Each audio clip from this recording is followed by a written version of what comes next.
سڵاوتان لەبێت بینەرانی خۆشەویستی تلڤیزیۆنی کۆمەڵام کاتە و هەموو کاتێکی ژیانتان باش. ئەمڕۆ چوارشەممە 22 خەرمانی 1402 هەتاوی با بەرنمەیەکی ڕاستەوخۆی تر بە بۆنەی نزیک بوونەوە لە ساڵیادی ژینای جوانەمەر بوو دەستپێکی شۆڕشی ژینە لە خزمەتاندێ. ئازیزان هەروەک ئاگادارن خەریکن لە ساڵیادی شۆڕشێک نزیک دەبینەوە کە ماوەی ساڵێکە دوای قەتلی حکوومەتی ژینە لەلایەن گەشتی ئەرشادی ڕژیمەوە بە ڕەمزی ژینە ئەمینی و شۆڕشی ژن ژیان ئازادی کۆمەلگای کوردستان و ئێرانی هەژاند و بەشێکی زۆر لە تابۆ هێڵە سوورەکانی ڕژیمی ئیسلامی تێکشکات. کۆماری ئیسلامی ئێران کە زەربەی قورسی لەم ئاخێزە بەرکەوتووە بەردەوام هەڕەشە لە حیزبە ئۆپۆزیسیۆنەکانی ڕۆژهەڵاتی کوردستان و کەمپەکانیان دەکات و بەزاندنی سنوورەکانی هەرێمی کوردستانیش دەکات کە شوێنی نیشتەجێبوونی ژمارەیەک زۆر لە هەڵسوراوانی سیاسی خەڵکی سەفیل و ژن و منداڵە. ئەم بابەتەش ناڕزایەتی بەشێکی بەرچاو لە ڕووناکبیران کەسایەتی و لایەنی سیاسی لە هەرێمی کوردستانی بە شوێن خۆی داهێنا و لەم بارەیەوە ڕاگەیاندنیان بڵاو کردوێتەوە. ئێمە بۆ تاوتۆکردنی ئەم بابەتەوە هەڕەشەکانی ڕژیمی کۆماری ئیسلامی سێ کەسایەتی بەڕێز میوانی بەرنامەی ئەم ڕۆمانن کە ئەوانیش بریتین لە کاگ نیسان نەودینان ئەندامی ڕێبەری حیزبی کۆمونیستی کرێکاری، بەڕێز کاک خسرە و سایە سکرتێری حیزبی کۆمونیستی کرێکاری کوردستان و بەڕێز کاک حسین حەمیدی ئەندامی کومیتەی ناوەندی کۆمەڵە.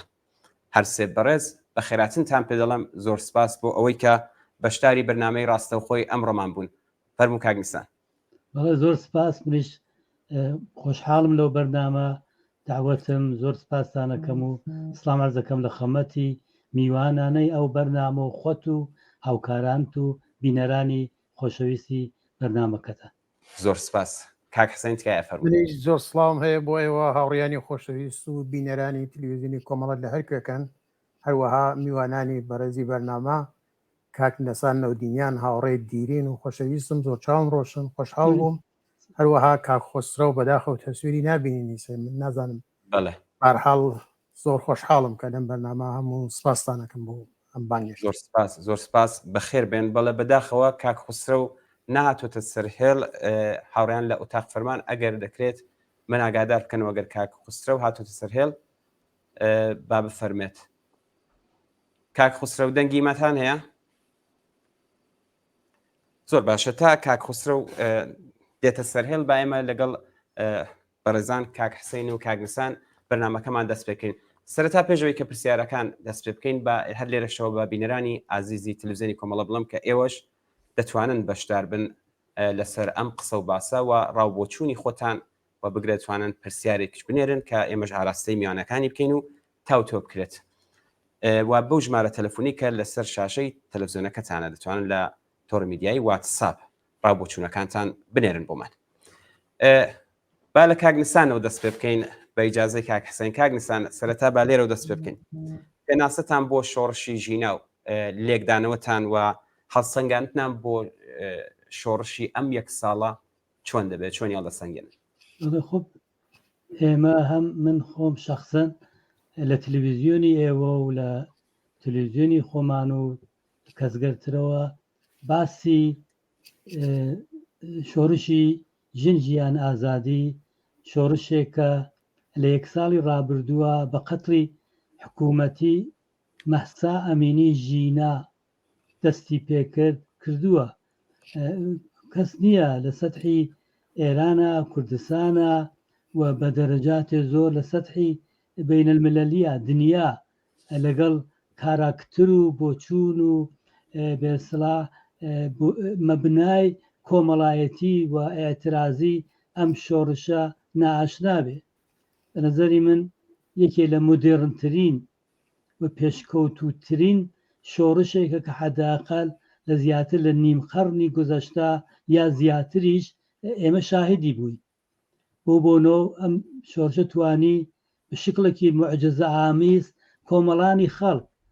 لە سەتحی سەراسەری ئێرانە بە یەک و متحدکە بۆمە توانی یەکێ لە پایەهای ڕژیمی تەبەهکاری جمهوری ئیسلامی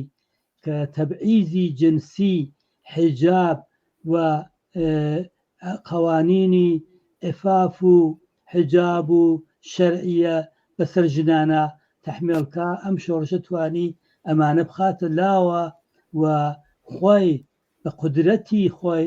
بەتایبەت لە ڕۆژێکا کە مەراسمی ژینا لە ئایچی بەرگوزار بوو ڕووسەریەکانیان لابرد ڕێژەیەکی زۆر مهم لەلایەن ژنانەوە و کچانەوە و هەمڕاهی و حەمایەتی کۆمەڵانی خەڵک لەوێکە چەندە هزار نەفەر بوون ئەنجام بدەن. شۆڕشی ژینا بە نەزەر من یەکێ لەو نقطە قووەتانەی جامعەی ئێرانە کە توانێت بە سەرنجام بگا نقطە پایانێکی بە نەزەر من نییە پێشگە لە سەرکەوتن بۆ بۆنەوە کە ژیان ئازادی بۆ خۆی مەفهومێکی کامەڵەن ئیجتیماعی هەیە. ژن بە معنای تەواوی چالشێکە کە جمهوری ئیسلامی چواردەهەی ڕابردوو تا ئێستا لەگەڵ کۆمەڵانی خەڵکە بەتایبەت لەگەڵ ژنانە لەسەر مەسەلەی تەبعیزی جنسی بوویە. ژیان بە معنای مەعیشەت کەرامەت زیندگیە ئازادی بە معنای ئەو معنایە کە ئەوڕۆ ئێمە تەلاشی بۆکەین بۆ ئازادی بەیان ئازادی تەشەکل ئازادی ئەحزاب ئازادی جوڵانەوە و ئێعتساب و حرەکەت دەرنەتیجە ئەو معجزە ئازاد وتم بە شکلێکی کامەڵەن زۆر زۆر بەرز توانی ناو کۆمەڵانی خەڵکە ئەم شعارانە بکە بە شعارێکی کۆمەڵایەتی ئیتحاد و هەمبەستەگیە و ئەمە بە نەزەر من یەکێ لەو شۆڕشانەیە کە ئەتوانێت قسەی ڕۆشن بکە و ئەزانێت چیەڵێ. ئەگەر خیزشی 96 97 ئابان و دەیمانی 98 کۆمەڵایەتی تر بوو کۆمەڵانێکی زۆرتر تیا بەشداریان کرد بەڵام شۆڕشی یا خزشی کۆمەڵایەتی ژنژیان ئازادی لەوە چووە پێشتر هەم ئیتحاد و هەمبەستەگیەکی دروست کرد هەم لە سەتحی بینەلملەلیە ناسراوە هەمینکێ بە نەزەر من ئەزانێت چی هەوێ ئەویش سەرنگونی ڕژیمی جمهوری ئیسلامی کردێ زۆر شاخصی تر لەسەر ئەهمیەت و جایگای شۆڕشی ژنژیان ئازادی قسە بکەیت. سپاس. بەڵێ زۆر سپاس. پێما بێ کاک خوسرەویشمان لەگەڵ کاک خوسرە دەنگی ئێمەتان هەیە؟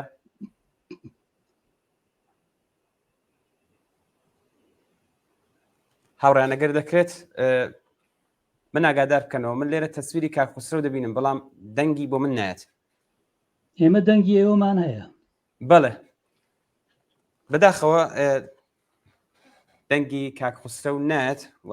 دیارە کێشەکە لە لای خۆیەتی هیوادارم کە بتوانێت بەشدار بێت لەم بەرنامەیەدا. زۆر باشە کە کاک حسێن دێنە لای بەڕێستان دیارە هەرە و جۆرەی کە کاگنیسان ئاماژەی پێدا دیارە ئەم شۆڕشە خاڵی بەهێزیشی بووە خاڵی لاوازیشی بوو. یەکێک لە خاڵە بەهێزەکانی کە زۆر زۆر بەرچاو بوون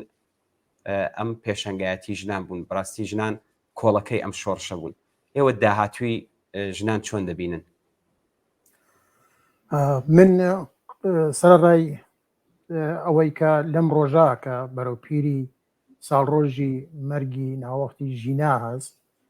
سڵاوە نێرم بۆ ڕەوانی پاکی بۆ بنەماڵەی سەربەرزی بۆ هەموو خەڵکی کوردستان بۆ هەموو گیان بەختکردوانی ئەم ڕێگا کە ژینا یەکێک لەوانە بوو سڵاوە نێرم بۆیان بۆ بنەماڵەکانیان خۆمان بە شەریکی خەمیان مانزانیگە و بەرحاڵ خەسارێکی گەورە بووە لە هەمومان کەوتووە ئەم جوانگەلەکە بەدەست یەکێک لە قاتڵترین و سەرکوتگەرترین ڕژیمەکانی سەردەم ئەمانە خوێنیان ڕژیە. بەڵام ڕابطەتەک پرسیارەکەی جەناب تا من بەشێک لەو قسە و باسە کە بەرحاڵ کان نەسان فەرمویان تایید یەکەم قسەکانی بەڵام ئیزافەتر بەر ئەوە وازانم یەکێک لە گرنگترین خصوصیاتێک کە ئەم شۆڕشە بووی ئەویش خصڵەتێکی زەد مەزهەبی بوو. ئێمە بۆ خۆمان ئاگادارین کە لە 100 ساڵی ڕابردووە هەر نۆعە حرەکەتێک بۆ ئاڵوگۆڕ لە ئێرانە دەستی پێکردووە 3 باڵی بووە هەمیشە 3 باڵ لەم حرەکەتێرا بەشدار بووگن. یەکێکی جەرەیانی چەپی کۆمەلگا و چەپی ناوجامعە بووە بەشێکی بۆرژوازی بووگە بلاخرە باڵەکانی بۆرژوازی جیاواز و بەشێکی چی هەمیشە مەزهەب بووگە. بەڵام ئەم جارە ئەم شۆڕشە ئەم حرەکەتە ئەبینیت جگە لە ئەوەی کە لە مەسەڵەن شوێنێ وەک وەک زاهدان کە بەرحاڵ ڕنگ و بۆی مەزهبیان هەسوو بەرحاڵ ئەوان مزگتەکان وەک سەنگەرێک چاولیەکەن بۆ خۆیان، بەڵام لە سەراسەر ئێرانە مەزهب جێگەی نییە یا ئەساسەن حالە ژێر زەربی کاری ئەم شۆڕشە. ئەمە خصوصیەتێک گەورەست بەڕاستی. ئەگەر ئێمە ئەم شۆڕشە بە سەرکەوتن بگەیت وازانم پلەیەک جامعەی ئێران بەرەو سێکولاریزم بەرەو دنیایەکی نوێ ئەوە کە تاریخەکەی بەگشتی ئەگۆڕێت جیا لەوانە کە بەرحاڵ ئەو بەحسەکە کانلسان فەرموویان مەسەلەی ژنان مەسەلەی ئازادی مەسەلەی هەموو شتێک، بەڵام ئەوەیە زۆر خصوصیەتێکی بەرجەستە. بەڵام لە ڕاتە تەک ژنانە بە تەور واقعی ژنان لە تەی ئەم 44 ساڵە ئینسان زۆر زۆر جیالەوە افتخارەکە کە ئەم جامعە سەرڕای ئەم گشتە فشارە سەرڕای ئەم گشتە حرەکەتەی دەوڵەتی کە بۆ ئەوەی بتوانێت دەنگی ژن ببڕێ، بۆ ئەوە بتوانێت دەنگی خەفەکە، بۆ ئەوە بتوانێت سیاسەتەکان خۆی بسەپێنێتە سەریا و بێدەنگی بکە وەک جنسی دەسی دوو، بەڵام مقاومەتێکی بێوێنە کە ژن کردیە لەم جامعە واقعان ئینسان سەری سوڕەمێنێ ئەم گشتە توانایی و هێزە لەکوێ هەست. لە ئەم مدەتا گشتی ئێمە 6-7 مانگ بوو کە لە ئەوجی قودرەتی ئەم شۆڕشا بوو. لەو 6-7 مانگە بزانە ژنان چه حرەکەت و ئەنرژیەکیان لێ ئازاد بوو کە دنیای هەژان بە تۆر واقعی. دنیای هەژان بۆ معناکە جامعەی ئەم وڵاتە غەربی گەلا خود جامعەکان خود مردمەکەی وایان پێات بوو ئەم حرەکەتیانە بە حرەکەتێکی نمونازانی و پێیان وابوو کاشێ ئەمان ئولگوی لێ بگرن. منەزانم دەوڵەتەکان هانە سەر پارنەی خۆیان و دەوڵەتەکان و حکوومەتەکان جۆرێکتر بیرەکەنەوە کە 180 دەرەجە لێل خەڵکەکانیانە فەرقی هەست، بەڵام واقعان خەڵکەکان زۆر زۆر بەگشتی ئێمە هیچ پارلمانێکی ئەم وڵاتە ئوروپایە لە نەبووە کە پارلمانتارێکەڵ نەسێت و قژخۆی نەبڕێ، پارلمانتارێکەڵ نەسێت و سڵاو بنێرێ بۆ جەسارەت و لێهاتووی ژنانی ئێران. لێ ئەم ژنانە داهاتووەکەی ها لە قودرەتەکەیە، هاراوا کە بتوانێت تەشەکول پێیا بکە، بتوانێت بەرحاڵ ئەم قودرەتەکە هەسی پاشەکشێ نەکا. بە نظر من پاشەکشێ ناتوانێت بکات، چون ئەگەر لەوە بەرتر تەنیا مەسەلەی حجاب بوو، ئەگەر تەنیا نازانم ئەوە بوو کە حەق و حقوق فەردی بێت و ئەمانە ئیسە لەعانە بە شێوەی عمومی بە شێوەی گشتی داوای حەق و حقوقێکی گشتی ئیجتماعیە کردێت و لەما بەرحاڵ پیاوانیش نەقشیان بووگە. ئەوە نییە کە ژن بە تەنیا خۆی مبارەزەیەکی ژنانە بکە بۆ حەق و حقوق خۆی، بەڵکو زۆرێک لە پیاوانی پێشڕەو لە کۆمەلگا هاتینە سەر پشت ئەم جەریانە. وەختی لەسەر گۆڕی گیانبەخت کردووان باوکێک هەڵەسیێژی ئەگەر کەسێک ئیتر لە مەولا ئەگەر گەرەکی بێت زۆر پیاو بنوێنێژە بێژی وەک ژنا، ئەمە معنای هەز معنایە وەسە کە بەرحاڵ جایگا و مەقامی ژن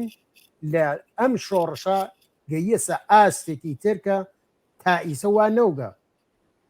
هەرچی کەسە حتا لە ناو ئەحزابی سیاسیە هەر کامێک لە ئێمە بلاخرە لە حزبێکی سیاسیە فعالیتمان کردوە ئیسە لەعانە زۆر بیرەکەینەوە لەوە بۆ لە ئەندامانی کومیتەی ناوەندی ئێمە ژنان کەمن، بۆ لە هەیئەتەکانمانە ژنان کەمن، بۆ ئەمانە ئەمە شتێکە لەسەر ئێمە خۆمان بە فشار ێزانین. ئەم فشارە ئەم ئینقلابە ئەم ئاعتراز و مبارزە و ئەم لێهاتوویە کە ژنان لەم جەرەیانە نیشانیاندا تەحمیلی کردە بە هەموو کەسێک.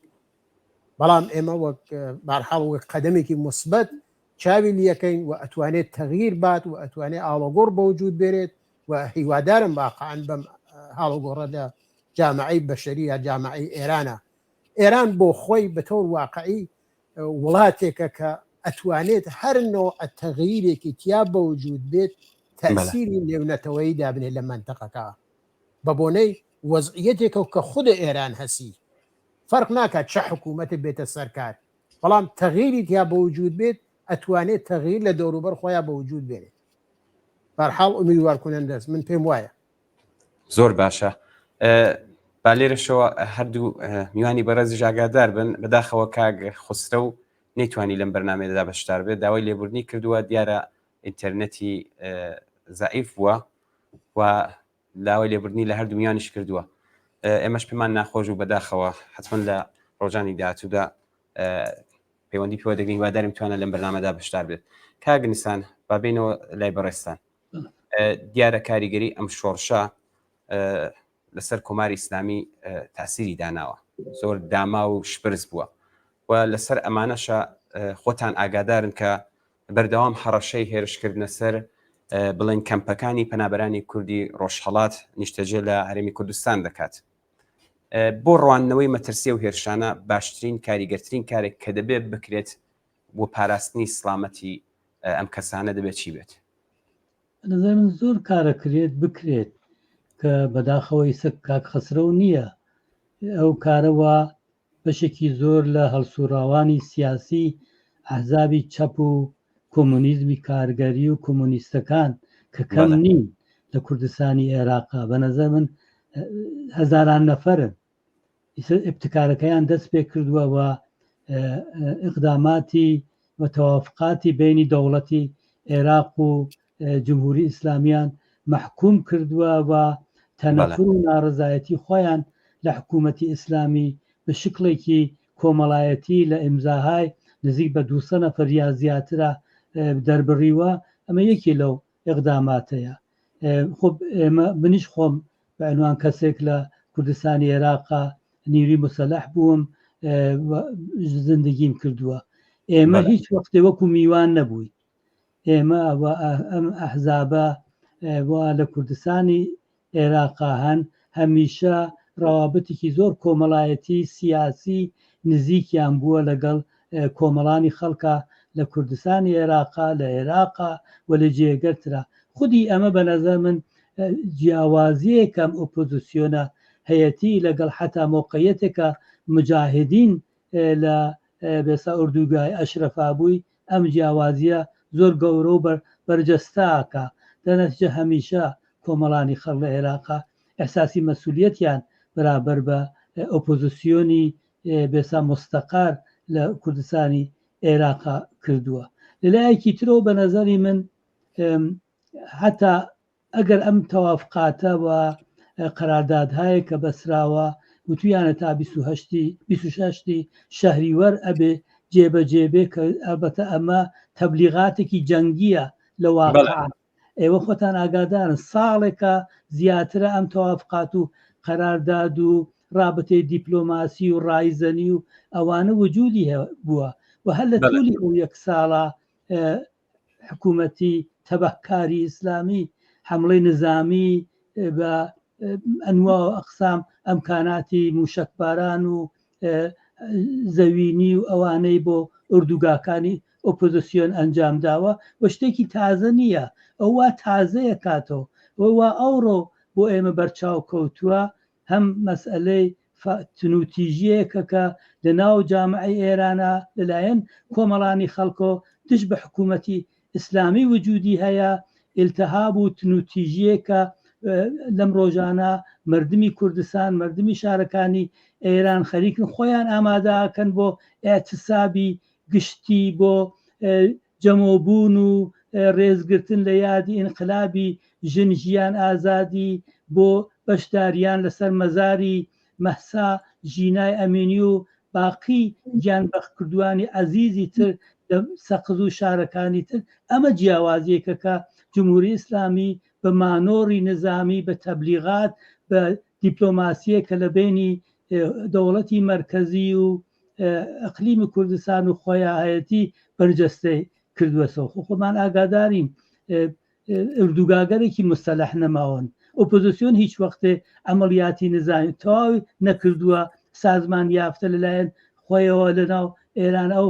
تەوافقاتە و ئەو بەحسانە ئەکرێت ئەوە مەسەلەی مهمە بە نەزەری من ئەم ئینقلابی ژنجیان ئازادیە گەرێک پێ وایە بەم مانۆرانە یا بە پەرتکردنی چەند موشک و نزیکبوونەوە بە مەرزەکان و حرەکەتی نظامی ئەتوانێ ئەو تنوتیژیەوە لە کوردستانە وا لە ئێرانە ئەلعان وجودی هەیە کەمی بکاتەوە ورەی ئاعتراز و ئاعتساب و ناڕەزایەتیەکان کەم کاتەوە کە بە نەزەری من خەیاڵێکی باتڵە بۆ دەلیلە کۆمەڵانی خەڵک لەگەڵ میلیتاریزم لەگەڵ تهدید لەگەڵ ئێحزار حتا لەگەڵ ئێدامهایەکی دەستەجەمعی ئەوانە ئاشتان شتێک نییە ئەوڕۆ ئێمە بینیوێتمان لەلایەن ئەم حکوومەتی تەبەکار و جەنایەتکارەوە دەنەتیجە بە نەزەم ڕێحەلی هەرەوەیە کە ئێمە ئەم تونوتی ژیانە ئەم ئامادەبوونە بۆ ئاعتساب بۆ مانگرتنی گشتی بۆ جەمەبوون لە شارەکانە بەتایبەت لەسەر مەزاری مەسا تونوتیشتر بکەینەوە ئەمە جوابێ محکەمە بە نەزەری من وە کۆمەڵانی خەڵک قەتعەن ئەم دەرک و ئاگاهیە کۆمەڵایەتی و ئاعترازیانە زۆرە کە بەم شکڵە جوابنەوە ئێمە شاهد بووین وەختێک رامین و زانیار و لوقمانیان ئەعدام کرد یا وەختێ فەرزادی کەماگەریان ئەعدام کرد ئاعتسابی عمومی کرا کە نزیک 25 شار لە کوردستانە لەو ئاعتساب عمومیانە بەشداریان کرد و عەمەڵان بە میلیۆنی کۆمەڵانی خەڵک لە کوردستانە ئێعدامیان محکوم کرد حملە بۆ سەر ئۆپۆزیسیۆنیان محکوم کرد ئەمانەمان گشتی تەجروبە کردووە دەنێت بۆیە شتێکی تازیە ئەوە تازەیە ئەم شرایطە سەوا هەستی لە عینی حاڵە بە ئەوەش ئشارە بکەین لە کوردستانە بەکتۆری کولی کوردستانی عێراقەوە لە عێراقا تەنەفر و ناڕەزایەتیەکی واقعەن کۆمەڵایەتی بەرابەر بە جمهوری ئیسلامی وجودیەیە دەوڵەتی مرکزی و ئەخلیمی کوردستان و ڕئیس جمهور و ئەو مەقاماتە لە بەغا ناتوانم نادیدە بگرن خۆیان شاهد کاگستان داوای لێبوردن دەکەم پێما بێ خۆشتان ئاگادارن ئەمڕۆ وەزیری ناوخۆی عێراق لەگەڵ وەزیری ناوخۆی ئێران چاوپێکەوتنیان پێکەوە بووە لەسەر ئەم تەوافقا کە بۆ 28 مۆڵەتی ئاخریاندا لەسەر ئەمە دیارە دانیشتنیان بووە لەسەر ئەمە زانیاریتان ئەگەر هەیە بۆ ئێمەشی باس بکەن بەڵێ تێفوات حسێن ئەوڕۆ لەگەڵ ئەمیر عەبدوڵڵاهیانە دیداریان بۆ ئەوڕۆ بەیانی بە وتویانە ئێمە مۆڵەتمان 28مە ئیشارەم پێ کرد و قبولی ناکەین تاوی ئاگاداریەکە ئەوەیە یانە قسەکان ئەوەیە کە ئەم دیدارە دوای شەمخانی و تەوا ئەو دیدارانترە هاتووە مرەتەبەن تەبدیلەکەن بە فشارێکی ئەمنیەتی مانۆری نظامی کە بۆ سەر ئۆپۆزیسیۆنەوە پێم وایە بەم شکڵە مەسەلەی داخلی ئێرانی پێتوانن ئارام بکەنەوە کە بە نەزەر من ئەبێ لەزمنی ئەوە کە هەر حرەکەتێک بۆ سەر ئۆپۆزیسیۆن بۆ سەر بەتایبەت ئێوە ئیشارەتان پێکرد لە کوردستانی عێراقا چەندە هەزار نەفەر ئێرانی پەناهەندە وجودیان هەیە لەوێ ماڵ و زندگیان هەیە لە ئوردوگا زندگیەکەت هەر دەستڕێژیەک بۆ سەر ئەمانە بە شکلی مانۆری نظامی بە نەزەر من ئەبێ لەلایەن کۆمەڵانی خەڵکۆ لە سەتحی ئێرانە عێراقا ئەوروپا فەوری جواب بگرێتەوە بە شکلی ئاعتراض بەگرتنی کنسولگەریەکان بە تەجەموعی گەورە لە اتحادیە ئەوروپا و خوێنێ ئەگەر بێسا کەسێک پەناهەندەیەک لە ئوردوگایە کابێ لە ئەسەر حملەی نظامی ئەم ڕژیمی تەبەکارۆ ئەبێ لەگەڵ ناڕزایەتی تودەی کۆمەڵانی خەڵکە هەم لە سەتحی جەهانە لە سەتحی ئێران و کوردستانی عێراق و عێراقا ڕوبەڕووبێ ئەبێ ئێمە جوابێکی وا بدێنەوە ئەبێ ئێمە تەلاش بکەین ئەم حکوومەتی ئیسلامیە لە مەجامعی بین المللی بایکۆت بکرێت و بایکۆتی جمهوری ئیسلامی هەر ئەلعان ئێوە شاهد بوون 3-4 ڕۆژی ڕابردوو چەندانە لە تەرەف ئەمنستی و جێگەرترۆ بەیانیە لە محکومکردنی فرێک لە سەرانی حکوومەتی ئیسلامیە بڵاو بووەسەوە ئەوانیان محکوم کردو بە ناو نیشانەوە بە دەلیلی جەنایەتیهای جەنگی وە کردویانە بە نەزەمە بەرابەر بەمەیشە بە بەم تەوافقات و قەراردادانە ئەبێ ئەم نوع ئامادەگیە لە ناو کۆمەڵانی خەڵکە ئیجاد بێت. بەڵێ کاک حسین کاک نیسان لە قسەکانیدا ئاماژەی پێدا باسی شەڕی ڕەوانشی کرد کوماری ئیسلامی جگەل لەم شەڕە ڕەوانی کە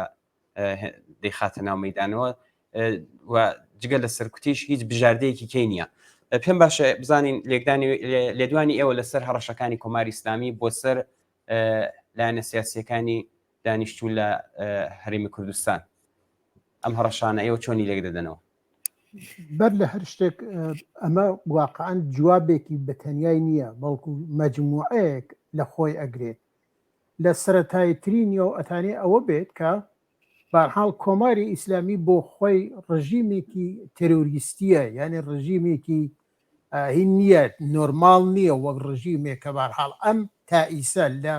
هاتنە سەرکاریە و تا ئیسا بە بحرانانەوە تا ئەو جیەیە کە بۆی کریا بێت ئیسە لە ڕووی ئیشتبای خۆیە بحرانێکی ساز کردووە یا ئەوەی کە ئاگاهانە بحرانێکی ساز کردگە بووە وەکە جەو فەزایە کە خۆی گەرەکیە بەسەر کۆمەلگا بیسەپێنێت ئەمی یەکێک لەوانەسە دوومین شتێکە ئینسانە توانێت ئیشارەی پێ بکە ئەویش ئەم تەوازن قوای نێونەتەوە یەسا کە وەختێک ئەگەر دەورانێک دەوران جەنگی سارد بووگە و معلوم بووگە هەر کەسێک جێگەی خۆی چییە بەش خۆی چییە جێگەی خۆی چییە تەوانی چییە ئیسە لەعانە لەم دەورانە زلهێزەکان واقعەن لە ناو خۆیانە وان نییە کە ئەو سیستمە قبولیەی دەوران جەنگ سەرد قبول بکەن نە ئەوە کە هەر ئەو دەورانە دوای جەنگ سەرد کە ئامریکا پێی وابوو قەدەر قودرێتەوە ئیتر مەسئلەی کۆمۆنیزم تەواو بوو مەسئلەی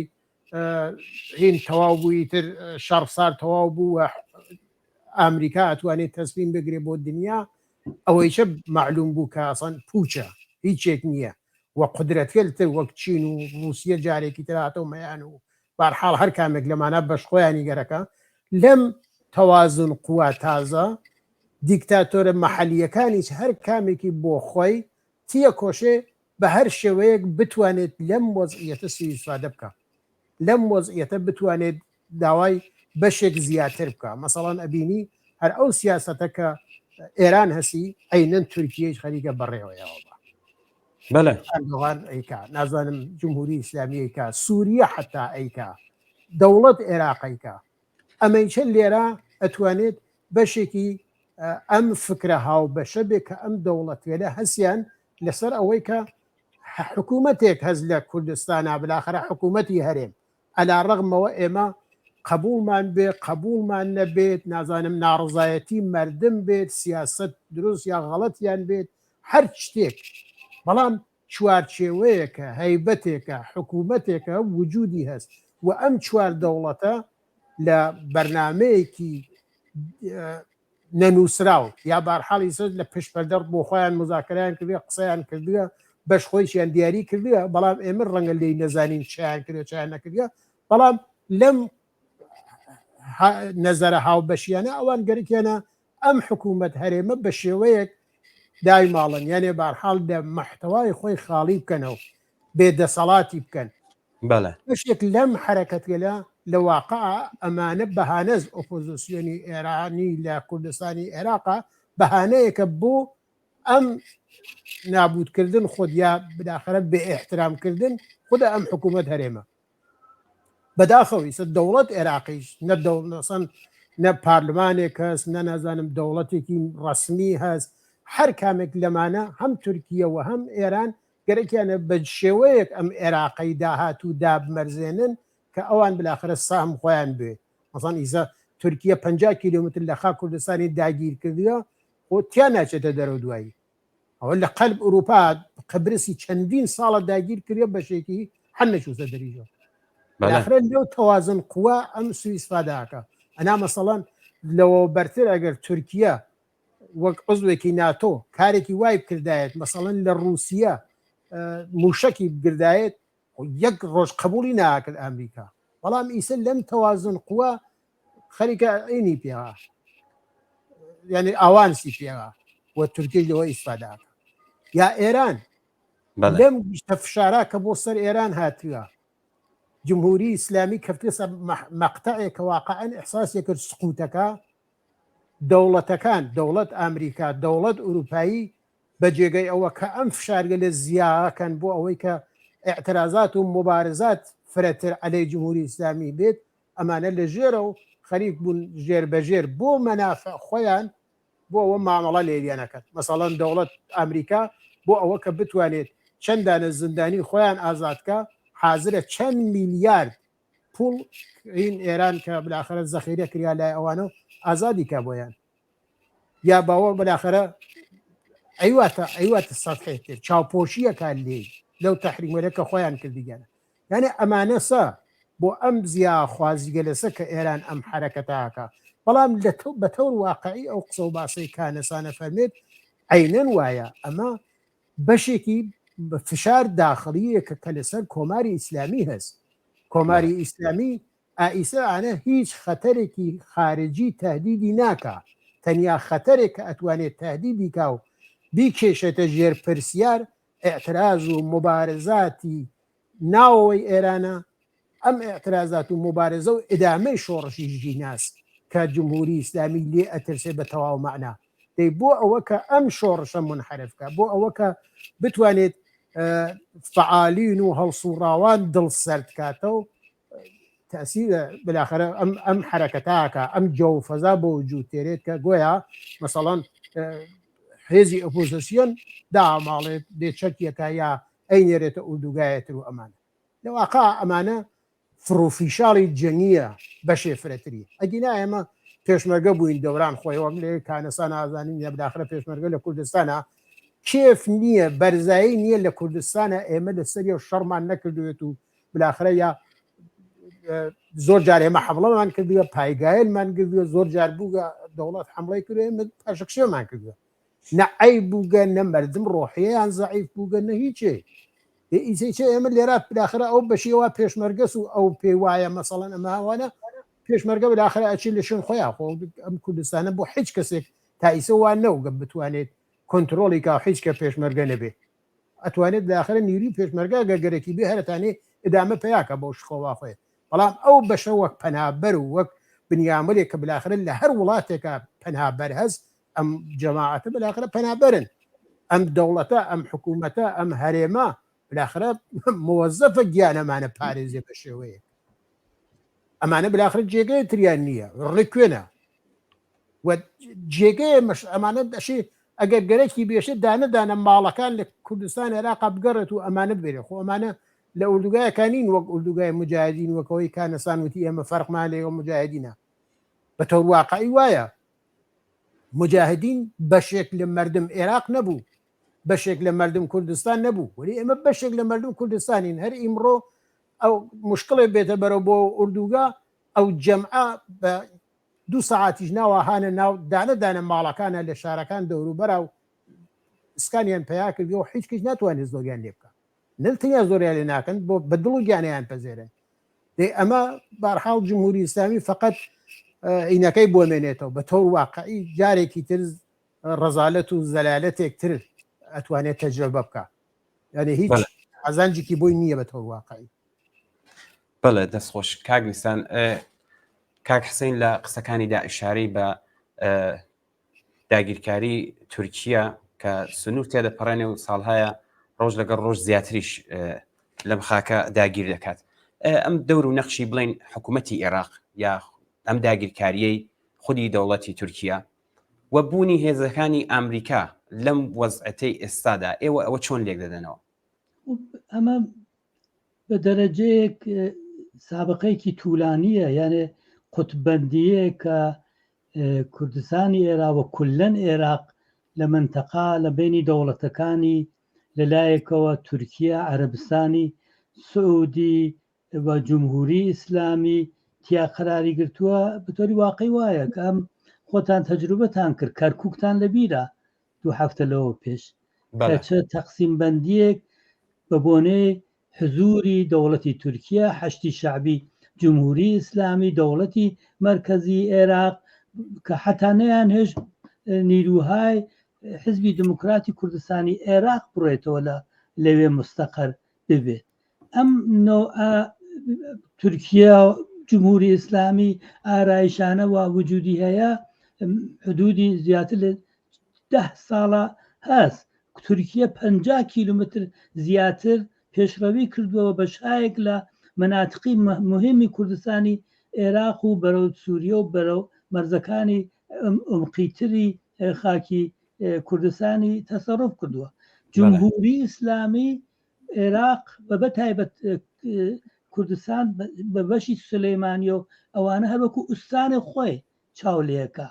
نیروهای سپای بەدر نیروهای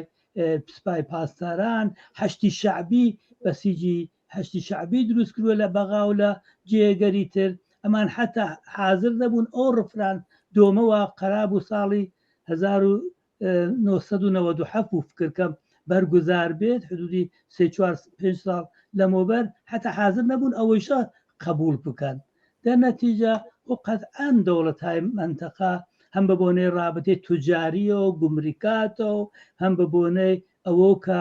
حتا ئەو نوع فدرالیزمە کە حسێن ئیشارە پێکرد کە من بە دەرەجەیەک ئەبەت بە فاکتورهایەکی تر لەگەڵ یا موافقم ناتوانن قبول بکەن چون خودی موقعیەتی ئەحزابی حاکمی ئەقلیمی کوردستان و نوعی رابطەیان لەگەڵ جمهوری ئیسلامی و دەوڵەتی تورکیە و تەقسیم بەندی ئەمان لە بینی ئێران و تورکیە ئەوانیشە فاکتورهایەکن دەرنەتیجە خۆب ئەمانیانە ئیسفادە لێ کردووە و قەتعاً ئەرتەشی دەوڵەتی مرکزی و دەوڵەتی مرکزی پێخۆشە ئەرتەش لە تواو مناتقی مەرزی و عمقی کوردستانی عێراق مستەقەر بێ و ئیتر ئەو ئەنازە لە مانۆری ئەحزاب و ئەقلیمی کوردستانیش نەمێنێ تو ئەمانە واقعیەتێکن بەڵام ئێستا چییە؟ ئێستا بە نەزەر من خاڵی سەرەکی ئەوەیە کە جمهوری ئیسلامی وەکو ڕەشترین و تەبەهکارترین ڕژیمی منتەقە دەستی کۆتا بێتەوە لە مانۆری نظامی لە عێراق و لە کوردستانی عێراقا بە تایبەت ئەم بە نەزەر من سەرەکی تری مەسئلە است وەگەرنە مەسەلەی تورکیا تەجروبەی کەرکووک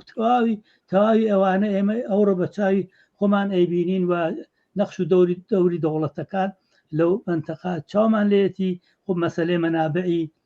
توجاریە گومریکیە ساڵانە لە مەرزی تورکیە و عێراق کوردستانی عێراق خۆتان نەزانن چەند ملیارد دلار تجارەتە کردی ئەمە بەش ئەمدەی ئەو پوڵانە چێتە کوێ ئەچێتی گیفانی دارودەسای دەوڵەتی تورکی فاشیستی تورکی ئۆردوغان یا باندهایەکی تری بێستا توجاری هەر لە مەرزی ئێران و عێراقا چەند ملیارد دلار منابعی توجاریە چێتە دەستی سپای پاسداران هەشتی شعبی پێ دروستەکەن ترۆریزمی پێ تەقویەتەکەن لە عێراق و لە کوردستانی عێراق و مردم ئەمە ئازانن بە نەزەر من مردم ئاگاهن لەسەر رابطەی دەوڵەتەکان لەگەڵ یەکاوە تەمەعک و سوود ئەندوزیەک و نەخشەیە خەریکن ئەی ڕێژن و مرەتەبەن بردویانە سەبەرەوە لەو منتەقە مهم ئەوەسەکە ئەمە تەبدیل بە ئاگاهیەوە لەزاری من مهم ئەوەسەکە لە بینی ئەمانە بەتایبەت جمهوری ئیسلامی دەستی کۆتا بێتەوە و ئەویش لە گرەوی تەقویەت و پێشبردی موفقیت ئامیزی ئینقلابی ژنجیان ئازادیە تا سەرنگونی ئەگەر جمهوری ئیسلامی لە منتەقەی خاوەرمیانە واقعاً سەرنگون بێ هەمومان ئەتوانین سەنەد ئیمزاکەین سەعادەت و خۆشبەختی لە توای ئەو منتەقە تەزمین شدەست ئەتوانێت تەزمین ئەمە مەسەلەیەکی مهمە پرسیار کاک نیسان تا چەندە یاسا و ڕێستانی و دەوڵەتیەکان ڕێگە ئەدەن بەم پەلامار و داگیرکاریانی مەسەن دەوڵەتانی ئێران بە تایبەت کۆماری ئیسلامی کە ئەوە هەڕەشەکانی بەکردداری دەربێنێت بەنظر من هێشتا ئەکسڵ عەمەڵی ئۆپۆزیسیۆن و رابطەیەک ئەم ئۆپۆزیسیۆن بە تایبەت و مستەقرە لە کوردستانی عێراقا لەگەڵ ئەم هجوومە و دەوڵەت بێسا کشوەرهای حقوقی بەشەری نەهادهای ئەمنستی ئەمانە هێشتا فعال نییە من لە سوالی یەکی لەو سوالانە ئیشارەم پێکرد یەکی لەو ڕێ چون ئەلعان ئێمە شاهدین هەر لەم بینە ئەمنستی چەندان بەیانیەی دژ بە مەقاماتی حکوومەتی ئیسلامی بڵاوکرێتەوە ساڵ هەر لە وەختی ئینقلابی ژنجیان ئازادیە هەشتۆمان لەبەر لەوە پێش وتیان چەندین نەفەر لە تێکۆشەرانی ئەمنستی و حقوقی بەشەری دنیا وتیان ئێران کشوەرێکی وێرانگەرە ئەمە سادە نییە بۆ حکوومەتێ وێرانگەری معرفی بکەیت دەنەجە بۆ ئەم مەسئلەی بە نەزەر من تهدیدات و تەوافق و قەراردادانە فاکتوری بینەلملەلی بە تایبەت فشارهێنان بۆ بایکۆتی جمهوری ئیسلامی فشارهێنان بۆ ئەوە کە جمهوری ئیسلامی ئیجازەی نییە لە مەرزەکانە حتا بەم شکڵە مانۆری نظامی ئەنجام بدات پەناهەندە گیانی هەزاران پەناهەندە بخاتە خەتەر فاکتۆرێکی مهمە بەنظر من ئەبێ ئەمە فعال بێتەوە هەموو سازمانەکان ئەوە ها لەوێ مستەقر یان نییە وەکو ئێمە وەکو تەواوی سازمان و ئەحزاب و نەهادها و تەواوی جامعە ئەبێ بە نەزەر من بەرابەر بەم مەسەلە بە لەحازی بینەلملەلی و فعال بێت بە تێبکۆشی جمهوری ئیسلامی بخینە سەر منگەنەیەکی فشاری بین المللی بە شعاری بایکۆت و دنیا بزانێت کە خەریکە چه جەنایەتێک بۆ پەناهەندە لەوێ ڕقم لێدرێت. سور باشە بینەرێکی ئازیزیشمان پامێکی هەر لەسەر ئەم باسە نردووە دەستخۆشی کردو و سلااو ڕێز و تایبەتی بۆ میوانانی ئازیزی نردوو نووسێتی من لە شاری سەقس پێم باشە ئەم بەرنە ئەم نووسراوە کورتەی من لەم بەرنامە زیندوەتاندا بخێنەوە هەمیشە ڕۆژهەڵات پاڵپشتی باشوور بووە و تەنیا دەتوانم ئەوەندە بڵم یەکێک لە میوانەکانتان ئاماژەی بەڕاگەاندنێک کردووە بەس ئەمە بەس نییە دەبێت ئێمە چاوەڕوانیمان لە خەڵکی باشوور هەیە بە هەموو هێزیەوە پاڵپشتی ڕۆژهەڵات و بەتایبەت پاڵپشتی هێزە سیاسیەکان بن بۆ سەرم هەڕەشە و گوڕەشەی کە کۆماری ئیسلامی کردوێتی زۆر سپاس بۆ ئازیزە نازناویشی نەناردووە کە لە سەقزەوە پامەکەی نردووە سپاس بۆ ئازیزە بۆ شارێکە بە زۆر بە دروستی کردی هەمیشە ڕۆژهەڵات پاڵپشتی باشوور بووە لە هەموو شرایەتێکدا کاگ حسین بابێنەوە سەر ئێرە لەسەر ئەم قسەی ئەم بینەرەشمان بە پامەی کە نردێتی قسە بکەین بەڕاستی وەک ئەو جۆرەی کە کاگبسان ئاماژەی پێدا ئێمە هەر بەڕاگەاندنێکی کە لەلایەن کەسایەتیە هەڵسوراوە سیاسیەکان بڵین کەسایەتیە ناودارەکان ڕووناک بیران دیارە بڵێ ڕاگەاندنێکیان بڵاو کردەوە پشتیوانی خۆیان بۆ ئەم بانگەوازە بە تایبەت و محکومکردی پەلاماری کۆماری ئیسلامی داوە هەر بە قەولی ئەو بینەرەمان کە و پامەی نردووە تەنیا ئەمە بەس نییە چاوەڕوانیمان دەبێت لە خەڵکی باشوور چی بێ بە تایبەت ئایا واقعەتەکان چین واقعیت سەرەکی ترین واقعیتەوەسە ئێمە خەڵکێکی هاوچارە نووسی و لە دەورانە مەترسیدارەکانە لەو دۆرانە سەختیەکانە ئەم هاوچارە نووسیە خۆی نیشاندا مەسەڵەن لە هەر وەختێکە بە فەرزێژم لە وەختێکە ئۆجەڵان دەستگیرە کرێت لە کوردستانی تورکیا لە جێیەکی وەک شار سنەم مردم ئەڕژنە خیابان بێترس لە مقابل ڕژیم کۆماری ئیسلامیە ناترسن تێنە خیابان و جمهوری ئیسلامی دەستنە پارێز لیانەدا زۆر کەس گیانی بەخت کرد یا وەختێک لە جەرەیان ئاوارەیەکانی شاری کوردستانی عێراقا ئێمە خۆمان لەو وەختە لە کوردستانی عێراقا بووین مەقەڕەکانی ئێمە بەو بۆنەوە بلاخەرە ڕژیمی سەدام حەمڵەی پێنا کرد پڕ بوو لە هێزە سیاسیەکان لە خەڵکی عادی گیالەوە ئەم خەڵکن لە هەر وەختێکە ئاوارە بووگن چوونەسە کوردستانی عێراق ئەمانە کەمترین کەسیان چوەسە کەمپەکان بەڵکو لە ماڵ خەڵک بریانەسە ماڵ خۆیان وەک کەس و کار خۆیان چاویان لیان کردووە ئەم هاوچارە نووسیە بەرحاڵ ئینتزارێکی بێجێگە نییە کە ئێمە گەرەکمان بێت ئینتزارمان بێت کە بەرحاڵ ئەم خەڵکە هەڵسن ئێعترازکەن بە شێوەی جەماوەری بە شێوەی ڕێکخراو بە شێوەی متەمەدنانە و لە حکوومەتەکەی خۆیان لە هەرێم لە دەوڵەتی عێراق داوا بکەن کە بەرحاڵ مەرزەکان خۆی پارێزێ ئەم خەڵکە کەهان لێرا وەک پەنابرن کانسان فەرمویان دەورەی 10,000 نەفەر شاید بێت لە کوردستانی عێراقا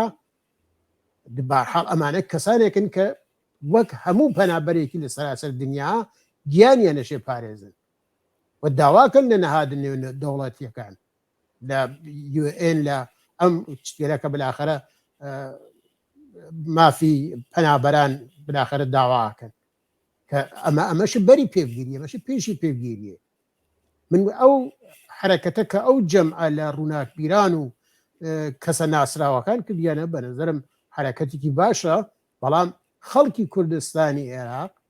ئەبێ ئەوە وەک بانگەوازێک چاو لێ بکەن کە ئەمە پێشڕەوان کەسانی ساحێ و ناو هونەرمەند ئەمانە بلاخەرە کەسانێکن کە هاتنە سەر دەنگ و ئەبێ جواوە ئەو دەنگە بنەوە جواوە ئەو بانگەوازە بنەوە و بڕن بەدەمیەوە ئەمە ئەتوانێت یەکگرتووی بۆ وجود بێرێت حتا لەمە بۆ خۆی ئەتانە بێتە بەشێک لە خەبات درستە پشتیبانیە لە کوردستان لە ئەم پەنابەریە لە بەڵام خودە ئەوەی کە ئەم خەڵکە جارێکی تر گەرەکیان بێت لە چارەنووس خۆیانە دەخاڵەتکەن بە شێوەی سازمان دراوە بە شێوەی ئەوەی کە بێنە مەیان و داواکەن لە حکوومەتەکان خۆیان کە چوارچێوەی مەرزەکەی خۆیان بلاخرە حکوومەتی هەرێم ئەدێ ئەوە قدرەت و توانایی بێت کە ئین پارێزێ دەوروبەر خۆی پارێزێ هەروواکە چۆن لە مقابل دڕندەیەکی بەتفەڕ وەک داعشە حاضر بوون و چوونە شەڕ و شەڕێکیان کرد و کوشتێکیاندا ئێمە خۆ گەرەکمان نییە ئەمە شەڕێک بە کوردستانی عێراق تەحمێڵکەین بەڵام وەختێک ئەمە وەک حکوومەتێکە وەختێ وەک دەوڵەتێکە بلاخرە لە لەحاز نێو دەوڵەتیە و ئەم حەقیە هەست ئەم ئیمتیازیە هەست کە لە سەطحی بینالمللیە مەترحیکە کە من وڵاتێکم بۆ خۆم تایسە بلاخرە وەک وڵاتێک خۆمم پاراستووە من حەز ناکەم بلاخرە کەسر بێت لە وڵاتەکەی منە پەنابەر بکوژێت نازانم حمڵی پێکاژن و مناو مردم بڕێ حمڵە کاتە کەمپەکانیان معلومە ئێمە ئەو کەمپەلە کەمپەلێکی نظامی نین کار نظامی لێنە ڕوو بە ئێران ناکرێت ئەو کەسانە لێنا بلاخر دانیشتن زندگی عادی خۆیانەکەن وەک هەر کەسێک تێکە زندگیەکە لێنا ئەمە بەرحاڵ خواستێکی بەرهەقە من زۆر سپاسی ئەو بینەرە خۆشەویستاکەم بۆ تێبینیەکەی بە نظر من دوور لە انتظار نییە و بنیام جێگەی خۆشاری جێگەی خۆیان بێ انتظارمان بێ بەڵێ زۆر سپاس کاک حسێن کاک نیسان بابینە لای بەرەسان دێنە سەرم بانگەوازەکە لەلایەن ئەم 6 حیزب و بەتایبەت کۆمەڵە ڕێکخراوی کوردستانی حیزبی کۆمونیستی ئێران جگە لەم بانگەوازە هاوبەشە ڕاگەیاندنی هاوبەشیشی داوە لەگەڵ لایەنە چەپ و سۆسیالیستەکان بابینە سەر ئێرە دیارە گەلێک هەوڵ دراوە لە دەرەوەی وڵات کە بە گەرمی و بە شێوەیەکی شیاو ڕێز لە ساڵگەردی شۆڕشی ژینا بگیرێت تا ئێستا چی کراوە و پێویستە چیش بکرێت نظر من خودی بانگەوازەکان زۆر ئەهمیەتی هەیە هەم ئەو بانگەوازانە وایە شارەتان پێکرد ئەم بانگەوازهایی کە تەواوی ئەحزابی چەپ و کۆمۆنیستی لە ئێرانە داویانە تەوافقێکی زۆر گەورە هەیە لەسەر ئێتساب لەسەر کۆبوونەوە لەسەر بەشداربوونی کۆمەڵانی خەڵک لەسەر مەزاری ژینا لە ئایچیە تەواوی ئەمانە بە نەزەر من ئەو نقطە ئیشتراک و هاوبەشەیە وجودی هەیە و خارج لەوە بە نەزەر من ئێمە شاهدی چەند بانگەوازی ترین لە سەطحی سەراسەری ئێرانەوە لە کوردستانی ئێرانە خودی مقاومەت و بانگەوازی ئەمجەدی ئەمینی باوکی ژینا بە نەزەر من مهمترین بانگەواز بوو و مهمترین جوابێ بوو کە بە زەرب و زەختی ئیدارەی ئەتلاعات و ئەمنیەتی جمهوری ئیسلامی داوە وتی ژینا کچی تەواوی ئێرانە و ناتوانین مردم مەحروم بکەین لەوەکە بۆ کچی خۆیان مەراسم نەگرن یا ئەگەر لە بیرتان بێت بەیانیەیە کە هەفتێ پێشوو فعالینی سنفی و ئەسنافی سەقز دایان لە وەرزشکاران ئەدەب و تەئاتر لە معلمان لە دانشجووە لە دانش ئاموزان ڕۆژی ژینا بکەن بە ڕۆژی ئێتراز ڕۆژی جەمبوونەوەوە کەسبە و بازار دوکانەکانیان دابخەن ئێتساب بکەن و یا هەر ئێستا ئێمە شاهدی چەندین بێسا فەراخان و بەیانیە لەلایەن کاریگەرانەوە لەلایەن معلمانەوە فعالینی سنفیۆ تەواوی ئەوانە بە نەزەر من بۆیە لە شروعی بەرنامەکە ئیشارەمان پێداکە التهابی جامعە مرتبەن ئەڕواتەبان و ئەم بەیانیانە بە نەزەر التهابە و ئەم تحرکیە لە جامعەی ئێرانە و لە کوردستانە زۆرتر کردووە و تەواوی ئەمانە بە نەزەر من مهمە بە هەمیشە ئەمە مکانیزمێ بەتایبەت لە کوردستانی ئێرانە کە بێسا تەحەزوب یافتە فەراخانی ئەحزاب تەوەجۆ پێکرێت لە کوردستانی ئێرانە و لە ناو تەبەقەی کارگەر و معلمان و دانشجوها لە سەطحی سەراسەری ئێرە هەزاران ڕەهبەر و سخەنگو هەیە کە ئەعتبار و ئۆتۆریتەیان هەیە لەو جامعە خودی ئەم شۆڕشی ژنیان ئازادیە وا متعەین بووە کە لە ناو خۆیان تەیفێکی وەسع چەند هەزار نەفەری سخەنگو و ڕاهبەر و بنیامی با ئۆتۆریتەی تیاپەیە بووە کە مرەتەبەن لەم بینە بینیمانە مەشغەڵەیان لە میدیای ئیجتماعیۆ لە نووسینەکانە ئەوەیە کە بلەخەرە ساڵڕۆژی ئینقلابی ژنجیان ئازادی بەرگوزار بێت دەورێکی لە ئەم جنبشە دەست پێ بکە ئەمانە بە نەزەمە جایگایکی تایبەتی هەیە بۆ دەلیلە هەم لە کورسانە تەحەزوب و تەحەزوب یافتگی و بانگەوازەکان تاسیری هەیە لە سەتی سەراسەریە کولی مکانیزمی اجتماعی جامعە بەم شکڵە و ئیشارەم پێدا گۆڕراوە من فکرەکەمەوە ئەمانە ئەو نقطە التهابن کە تەبدیلەوێ بە بێسڵا هاوبەشیەک و اتحادێکی زۆر بەرز لە ناو کۆمەڵانی خەڵکە بۆ ڕێزگرتن لە یادی مەسا یا ژینای ئەمینی عەزیز و بۆ یادی تەواوی ئەو زیاتر لە 500 نەفەر عەزیزە کە ئێمە لە شۆڕشی ژنجیان ئازادیە لە دەستیانماندا یانیان بەخت کرد و هەروەها ئەبێتە یادی عزیزی ئەو هەزاران نەفەر دادخا و شۆڕش گێڕە کە بەتایبەت لە کوردستانە لە زیندانەکانی ئێرانە بە دەستی ڕژیمی جەنایەتکاری جمهوری ئیسلامی ئێدام کراون و ئەمە جنبشێکی واقعاً خەویە جنبشێکە کە ئەگەر سەرێکی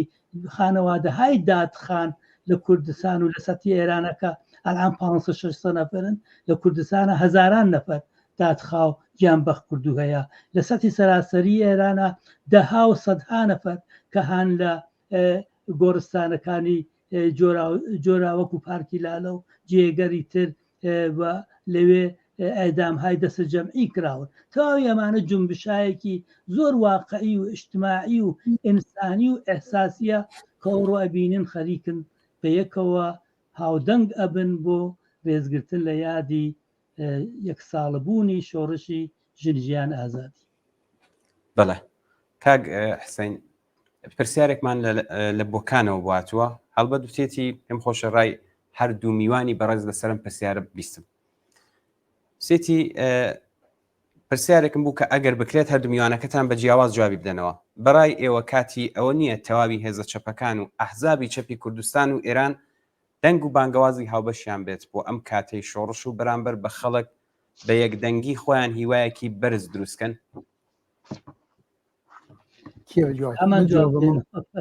بەڵێ کاک حسێن سەرەتا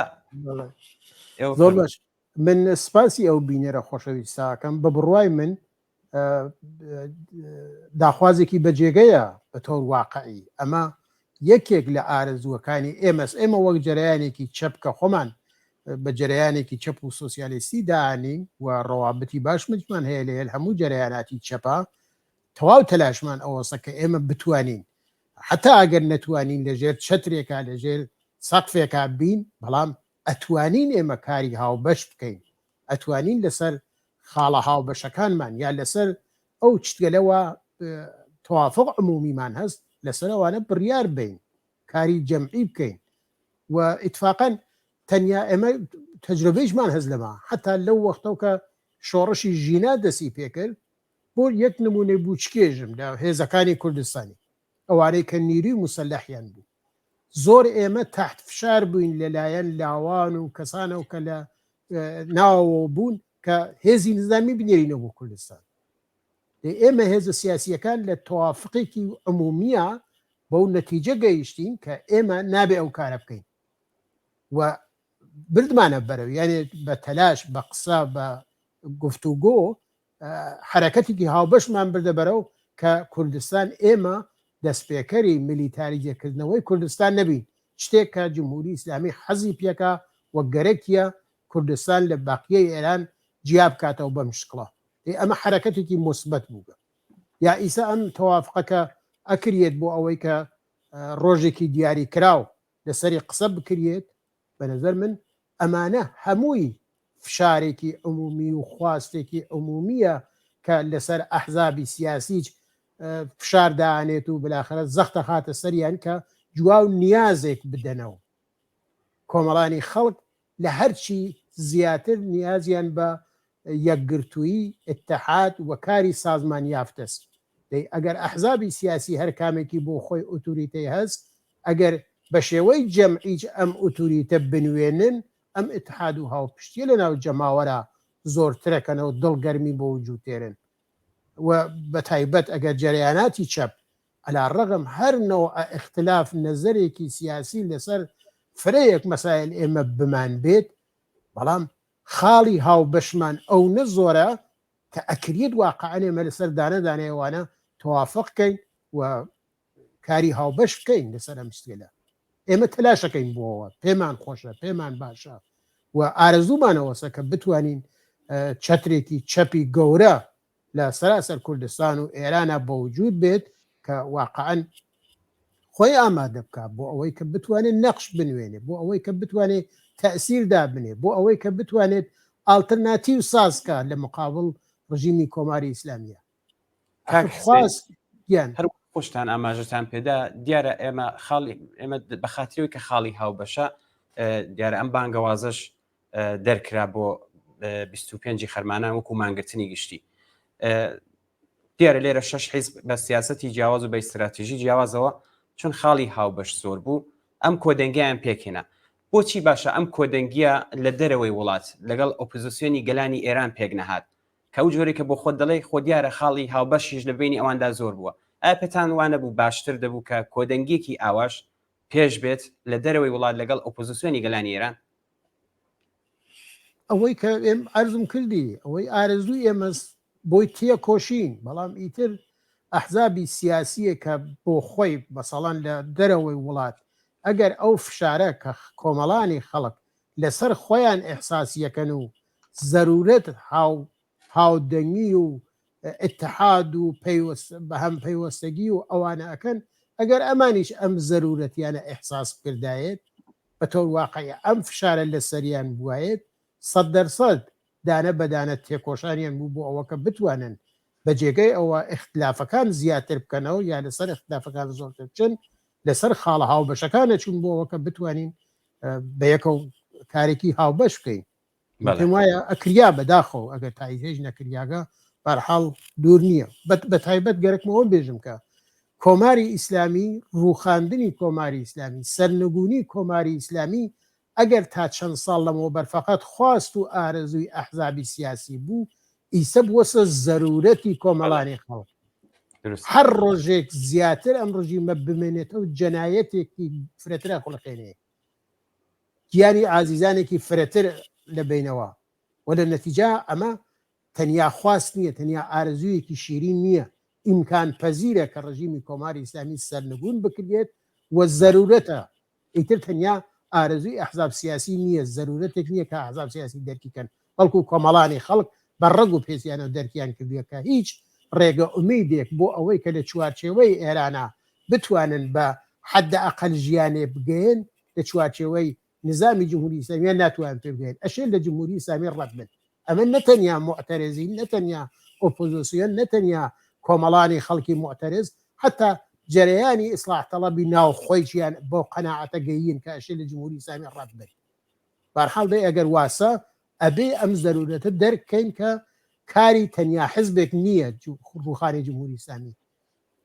کاری مەجموعەیەکی کاری مشترک سازمان دراو و واقعا کاری چڕوپڕی گەرەکە بۆ ئەم کارە بە نظر من دێرە ئەشی بیکەین زۆر باشە کاگنسان لەسەر خواستی ئەم بینەرەمان چون پێی باش بوو ڕای بەڕێزیشتان بیستن ئەوان سڵاو دەکەم لە خەمەتی ئەو بینەرە خۆشەویستە و دەستی خۆش پێ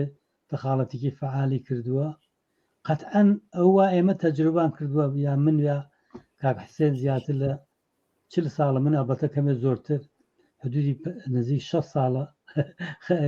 55 ساڵە فعالی سیاسیم و زۆر پیرترم ئەوە من تەجروبەم کردووە کۆمەڵانی خەڵک هەمیشە نزیکبوون و هاوبەشی ئۆپۆزیسیۆنیان پێخۆشە چۆن ئەوان ناڕوانن بزانن ئەو نقطە ئیدۆلۆژیک بنە لەگەڵ نقطەی ئیدۆلۆژی و فکری تۆ چه تەفاوەتێکیە مادام چالشێکی مشترکیان بێ لە جامعە مەسەڵەن سەرنگونی جمهوری ئیسلامی یا مەسەڵەن بەرگریکردن لە ئێعدام لەغوی مەجازاتی ئێعدام یا مەسئلەی ئازادی زندانیانی سیاسی یا کارگەرانی زندانی هەمیشە کۆمەڵانی خەڵک واقعاً تەرەفداری ئەم بەشە بوون کە بە تێکرا هاودەنگیەکی زۆرتر لە ناو جامعە ئۆپۆزیسیۆنهای مختلف بۆ وجودی بێت. خودی ئەم شۆڕشی ژینە ئازمونهایەکی زۆر گەورەی بوو. هەم لەلایەکۆ من لە بیرمە وەکو کەسی لە ڕەهبەری حزبی کۆمونیست کارگەریە ئاگادارم هەمیشە ئێمە تەلاشمان کردووە لەگەڵ سازمانهای تر بەتایبەت حزبی کۆمونیستی ئێران و کۆمەڵی حزبی کۆمونیستی ئێران هاودەنگیەکی زۆرتر ایجادکەین بۆ فراخان بە ئاعتساب ئیدەکەمان مەترحکردە لەگەڵ ڕەهبەرانی جۆرا و جۆرا تەماسمان کرد. خودی ئەمە ئەو زەرورەتیە بە نەزەر من هاوردووە سەبەرەوە. خودی ئەم بێسا فراخانها وە وجودی هەیە. حزوری من لە بەرنامە ئێوە، حزوری ئێوە لە بەرنامە ئێمە، هاوبەشیمان هاودەنگیمان بۆ بە جێگەگەیاندنی فراخانەکان بەنظرم خودی ئەوە نقطە مثبەتە و ڕۆشنێکە کە لەناو جامعە وجودی هەیە. بەڵام ئێوە ئیشارەتان کرد بە خارجی کشوەر. ئەوە من شاهدم لە خارجی کشوەرە هەر بەشایەکی زۆر لە ئۆپۆزیسیۆن کە وەکو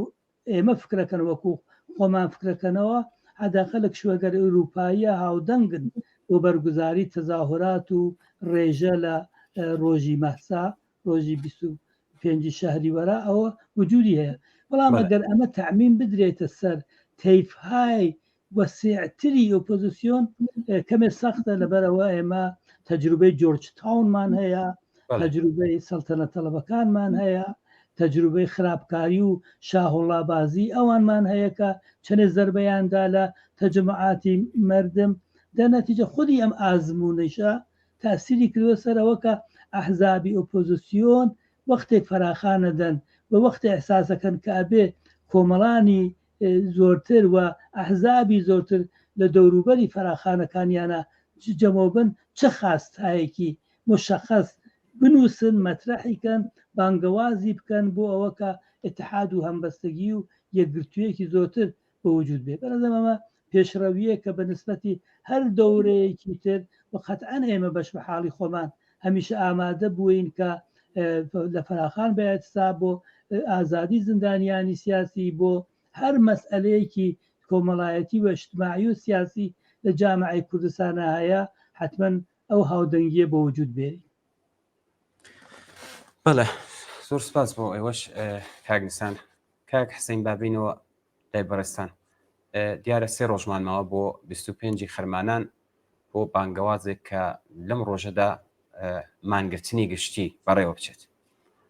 پێشنیارتان بۆ چالاکوانان و هەسوڕانی بەشدار لە شۆڕشی ژنجیان ئازادیدا چییە کە بتوانن بە شێوەیەکی شیاو ئەم مانگرتنە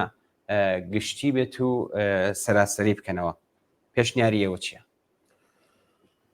بزانی چۆنە ئەم مەسئلە بارحاڵ مەسئلەیەکی جددیە، مەسئلەی ئێعتساب عمومی سازمانداینی دوای ئەوە خەڵکەکە بەوە قەناعەت پێکردنی کە لەم ڕۆژە ئەهمیەتەکەی چییە. ئەمە بە تەنیا ئیطلاعیەیەک و بەیانیەیەکی حزبێک و دوو حزب و حتا چەند حزبی بەیانیەیەکی مشترک بن بە تەنیا ئەوە نابێت، بەڵکو ئەمە هەڵسوڕاوانێکی مەحەلی گەرەکە کە حزوریان هەست، خەڵکەکە ئەیان ناسن، ئیتمینانیان پیان هەست و خەڵک باوڕی پیان هەست کە ئەمانە حزوریان بێت و مردمەکە تەشویقکەن بۆ ئەوە و زەرورەتەکەی باسکەن کە ئەمە حرەکەتێکی جەمعیە، حرەکەتێکی گشتیە و ئێمە ئەگەر گەرەکمانە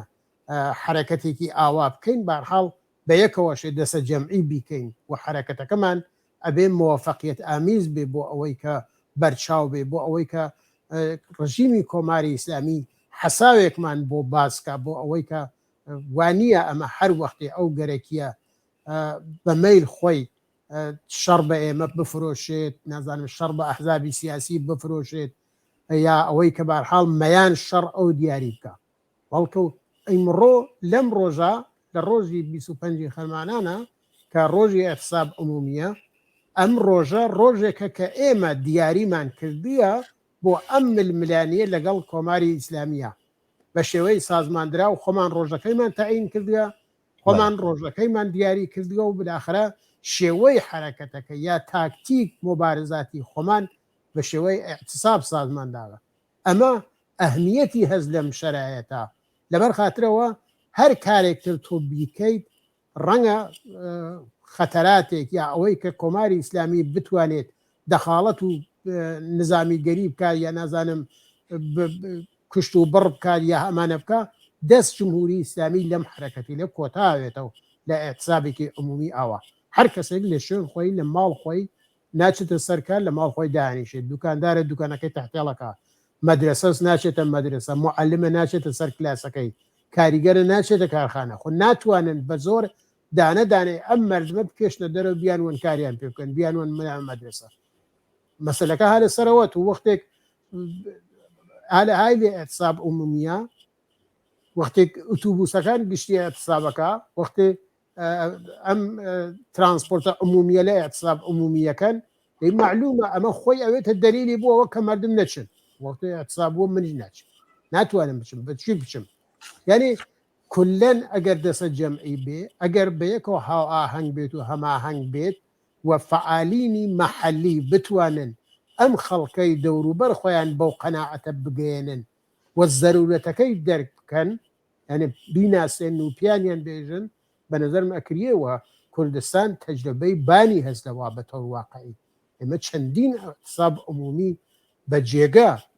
بڕیاسە بەرەو و واقعەن دەنگی داسە و نەتەنیە لە سەد ئێرانە لە سەد دنیا قسەی لێکریاگە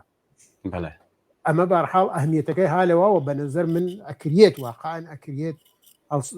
ئێمە من بۆ خۆم شاهدەوە مە هەم کە با تۆجو بۆی کە لە ڕەهبەری کۆمەڵا بووم هەمیشە لە کومێتێ مەرکەزیە بووم هەر احتسابێکی عمومی یا هەر حرەکەتێکی لەمنەوە ئەبووێت ئێمە بە خۆمانەوە یا فقط بە ڕووی ئارەزوو ویستی خۆمانەوە نەچوین بۆی تا نەچوێتین پرسیارمان نەکردوێت لە مەحەلا هەڵسوڕاوانی مەحەلی نەزەریانمان نەخواستوێت و نەزەر موافقەت ئەوانمان جەرب نەکردوێت نەمانتوانیە فەراخان بێت بەڵێ ئەوە بەرحاڵ ئەهمیەتی هەست بەڵێ ئێمە کەمتر لە سێ دەقەمان کاتی بەرنامەکەمان ماوە پێم خۆشە لە کۆتاییدا بە کورتی هەردوو بەڕێستان ئەگەر قسێکی نەوتراوە و قسێکە پێویستە بکرێت فەرموو بەڵام کەمتر لە سێ دەقەیە لەسەر ئەو پرسیارە واکردنەوە لە بەش ئاخری قسەکانی کاک حسێنی عەزیزە دامێ بدەم ئێحساب هەمیشە میکانیزمێکی یا شێوەیەکی ئێتراز و مەبارزەی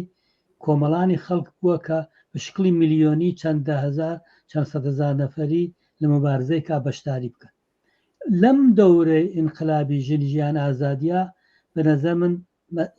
سوورەت مەسەلەکە تۆزێ گۆڕدرا ئێمە شاهد بووین وەختێک بێسا ئەم مەسئولیەتی دانش ئامۆزان دەستی پێکرد لە سەخزە خودی مردمی شاری سەخز ڕۆژێک تەواو ئەتسابێکی زۆر شکوهمەندی کلاسیکی باشیان لە بەیانی زۆ تا ئێوارە ئەنجامدا دش بە مەسئولیەتەکان و لە ماوەی ئەم یەک ساڵە هەفت ئێتساب فراخان درراوە هەم ئەحزابی سیاسی فراخانیان داوە هەمین کێ وەک ئیشارەم پێدا دەها و سەدها و زیاتر لە فعالینی ناو جامعە لە سازماندەهی ئەو ئێتساباتە هەمیشە بەشداریان بووە ئەگەر بەشێکی کە کاک حسێن بە دروستی شارێ پێکە پرس و ڕاوێژی ئێمەیە لەگەڵ ئەوانە تاسیری هەیە خودی ئەوانیش یەکێک لە فعالینی بێسا سازماندەهی ئێتساب و ئێترازاتی کۆمەڵایەتی بوون بەنەزەم ئەم مکانیزمە زۆر قەویە ئەم پۆتانسیێلە زۆر مثبەتە لە ناو جامعەی ئێرانە بە کوردستانە بە تایبەت وجودی هەیە ئەبێ ئەمە زۆرتر فعالتر بێت مەشوەرەت و ڕاوێژێکی زۆرتر بکەن بەیەکەوە و ئەمە توانێت فاکتۆرێکی مهم بێ لە سەرکەوتنی ئێتسابە بەڵێ زۆر زۆر سپاس کاک حسێن دەزانم وەخت کەمە بەرحاڵ فقط ئارەزووەکەم بتوانین لەم ڕۆژە وەرگتووە کاک حسێن فەرموو باشە ئێتسابێکی وەها شکۆمەند بۆینە بەرەو بە ڕای گشتیمان بە نیرو تەوانمان بە خەلاقیەتمان بە سازماندەهیمان کە بتوانێت واقعەن وەرچەرخانێک بێت لەم دوای ئەم شۆڕشی ژینا کە بالاخرە تاکتیک خۆیانیان ئەوەز کرد لە نەتیجەی سەرکوتی زیاترە و لە نەتیجەی ئەو هەموو خەسارە کە لێمان کەفتویە وە کانستانی شاری پێک زیاتر لە 500 نەفەر عەزیزمان لە دەستاغا کە هەر کامیکیانەمانە گەنجینەیەک بوون بۆ ئێمە بارحەڵ تاکتیک ئەوەزکریاوە ئەم ئێعتسابە لەم ڕۆژە سەرکەوتنی ئەتوانێ وەرچەرخانێک بێت بۆ درێژەدان بەم شۆڕشە بە شێوەیە مختلف بە شێوەی جۆراجۆر هیوادارم ئەم ڕۆژە ڕۆژێکی شکۆداوێت بەڵێ هیوادارم زۆر زۆر سپاس بۆ هەردوو بەڕێز کاک نیسان نەودینان ئەندامی ڕێبەری حیزبی کۆمونیستی کرێکاری و کاک حسین حەمیدی ئەندامی کومیتەی ناوەندی کۆمەڵە زۆر خۆشحاڵتان کردین کە بەشدار بوون لە بەرنامەی ڕاستەوخۆی ئەم ڕۆماندا زۆر سپاسان لێوە تەشەکورە زۆر سپاس بەداخە و کاک خسرۆ نەبوو هیوادارم وەختێتر بێت و بارحاڵ بەڵێ بەداخەوە زۆر سپاس بۆ ئێوەی ئازیز بەڵێ بینەرانی ئازیز و خۆشەویست بەگەشتینە کۆتایی بەرنامەی ڕاستەوخۆی ئەم ڕۆژمان بەیانی پێنجشەممە حەوت بە کاتی باشوور حەوتونی بە کاتی ڕۆژهەڵات دووبارە بەرنامەی لایڤمان دەبێت و ئێوەش دەتوانن ڕاستەوخۆ بەو ژمارە تەلەفۆنی کە لەسەر شاشەی تەلەفۆنەکەتانەوە هەیە لە تۆڕمیدیای واتساپ ڕاو بۆ چوونتان بنووسن دەشتوانە هەر لێستا و پرسیارەکانتان بنێرن و ئێمەش لەگەڵ میوانانی ئازیز دەیخینە بەر باس و لێکۆڵینەوە زۆر سپاس بەوەی کە تا ئێستا لەگەڵمان بوون و بینەر و بیسەری ئەم بەرنامەیەش بوون و هیوادارین کە کەڵکی پێویستیشان لێوەرگربێت و جێگەی سوود ڕەزامەندی ئێوەی خۆشەویستیش بێت کاتێکی خۆش بۆ هەموو لایەکسان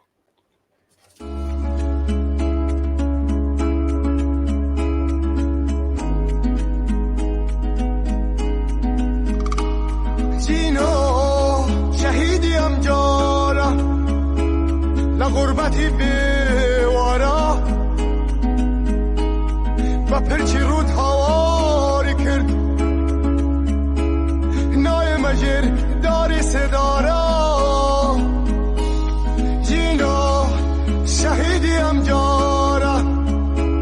جینا شهیدی امجارا جینا شهیدی امجارا جینا شهیدی امجاره شار و شقام هوارکن کجی خواهی ترور مکن امرو لکو